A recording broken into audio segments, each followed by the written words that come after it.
Hello F11 members and welcome back to the Fundamentals of Post-Production video tutorials for issue 65, June 2017, part 2. So what we've got in the screen in front of us is an image from a beautiful morning with F11 member Dylan Arnold.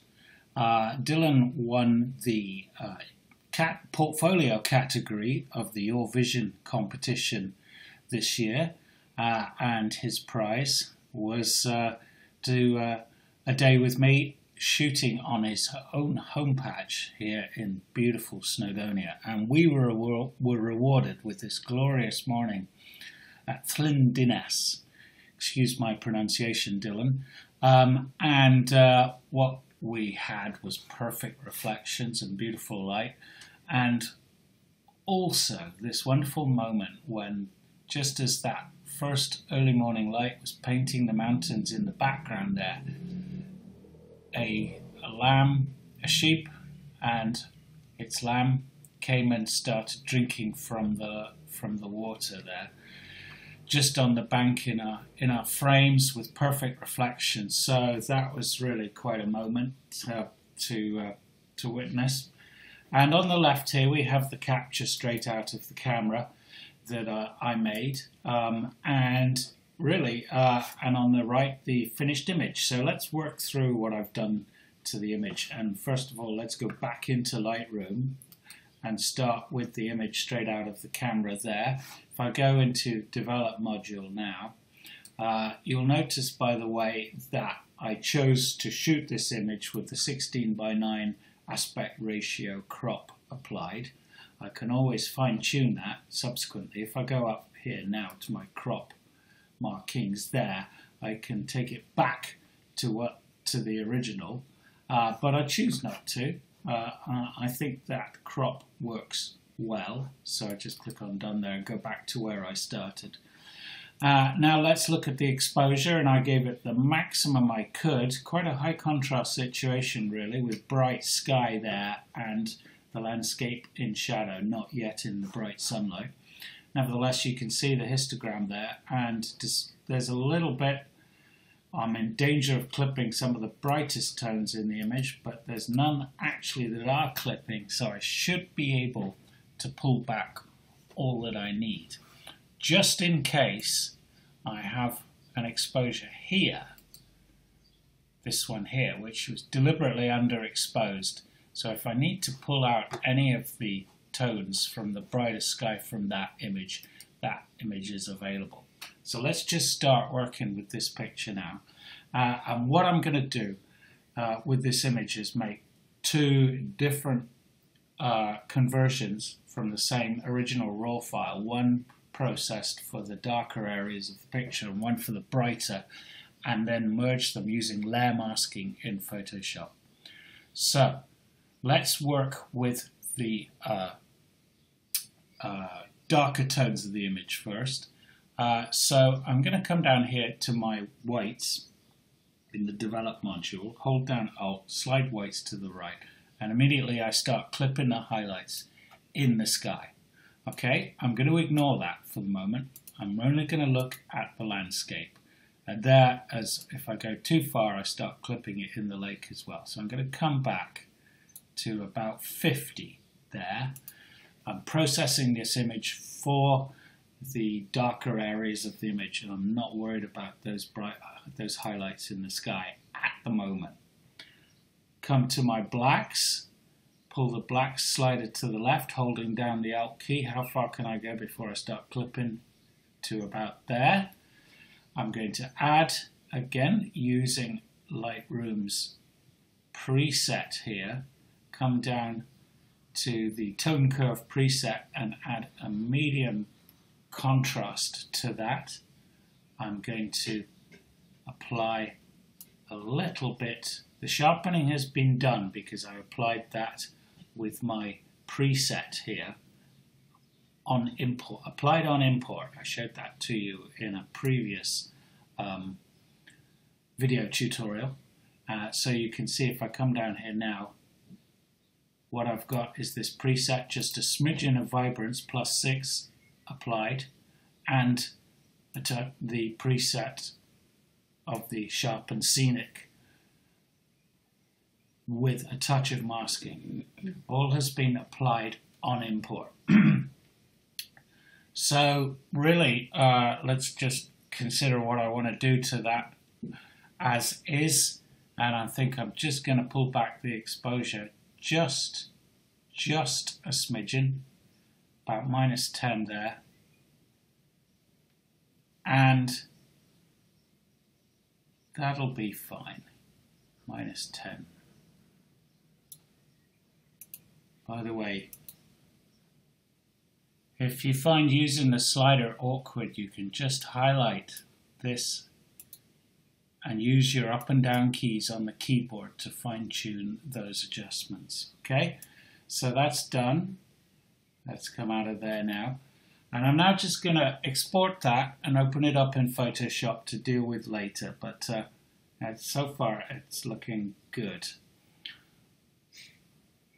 Okay, so I'll just go Library, Export, and ask it to give it a different name. What are we going to call this? Snowdonia. Ask it to open up in Photoshop afterwards. So let's do that. It's already got one, so we'll give it a unique name so we're not overwriting what's already there. I'll just pause you while that's happening.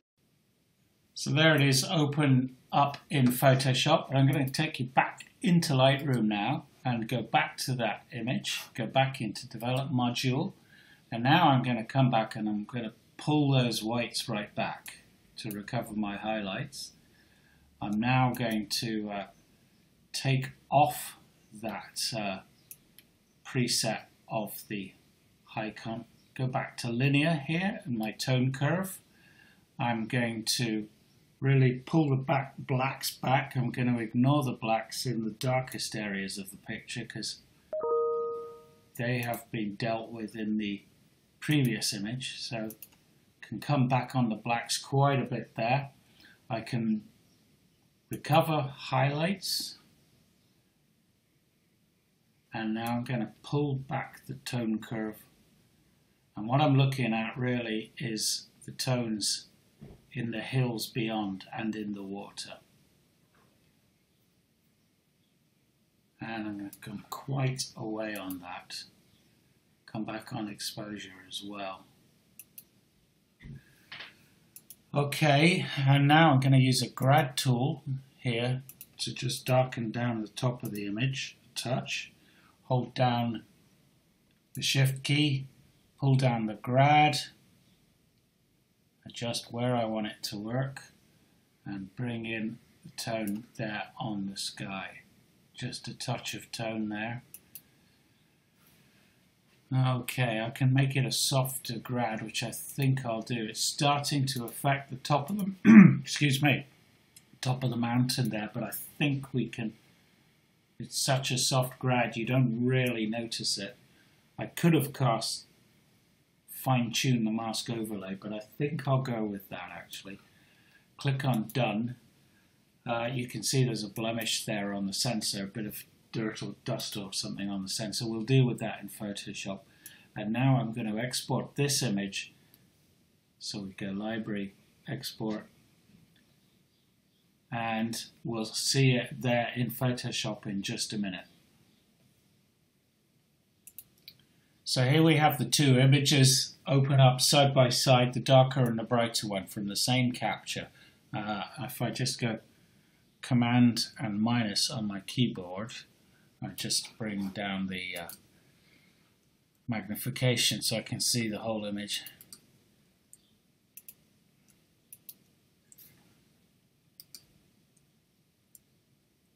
Okay, so what I'm going to do is drop the darker one over the top of the brighter one, and I do that by using actions I've got here. Select all of the image, cut it out, copy and close that image. So I've got that as an action here. So if I just play that,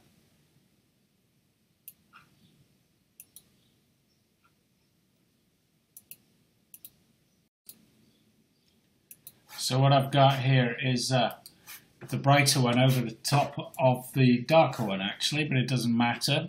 There you go. There they are as layers. Just come up on the magnification a bit here. And if I click on and off, there's the eye. You can see the bright one over the top of the dark one. So how am I going to put them together?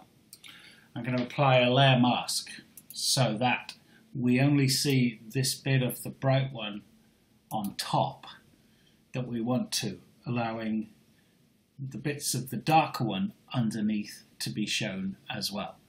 So that means, in effect, that I'm now going to select this area of the brighter image that I want to keep, and I'm going to use my old faithful lasso tool to do that. So if I bring that in here,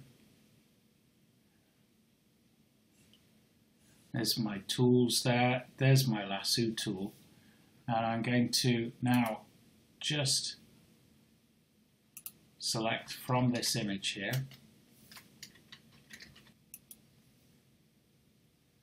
the area that I want, very roughly, so it's essentially the landscape.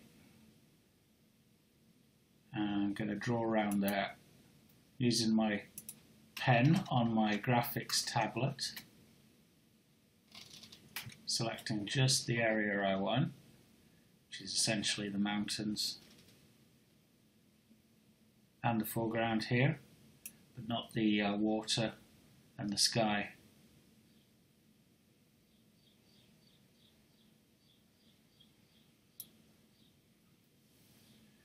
Okay, so now what I do is I'm going to feather that selection.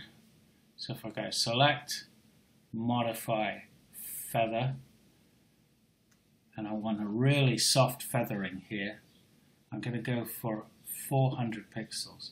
So the camera I'm using for this shoot was the Canon 5DSR, which is 50 megapixels, so huge image, big image, and that affects the feather radiuses that I use. So I'm using quite a wide feather radius here. Okay, so I click on OK. Now I'm going to apply a layer mask so that I see only this bit of the image I want. So if I go up here to layer mask, and click on reveal selection there, what that's done now is allow me to see that brighter bit, and it's merged really quite nicely, quite successfully, the bright and the dark images. I really don't need to do anything more to that because there's no unsightly halos, because I use that lovely nice soft layer masking selection. You can't see the join, and I'm really quite pleased with that image. So with all post-production, if in doubt, do nothing. All I'm going to do now to the image is come over here, go to layer, and flatten image there. And now what I'm going to do is deal with that unsightly blob in the sky there. So let's just zoom in. I'll go around the image, or Wendy I should say, will go around the image looking at it at 100%, just checking for imperfections, but I just want to take out this one horrible one there. I think actually it was a bird flying through the frame. So that's gone, just like that. Another one there. No, it's not. It's a blob on my screen. Don't you love it? Okay, so I'm just about done with this image now, so I'm going to zoom out again and just check how it looks. But I'm very pleased with that image, and the layer masking worked really well.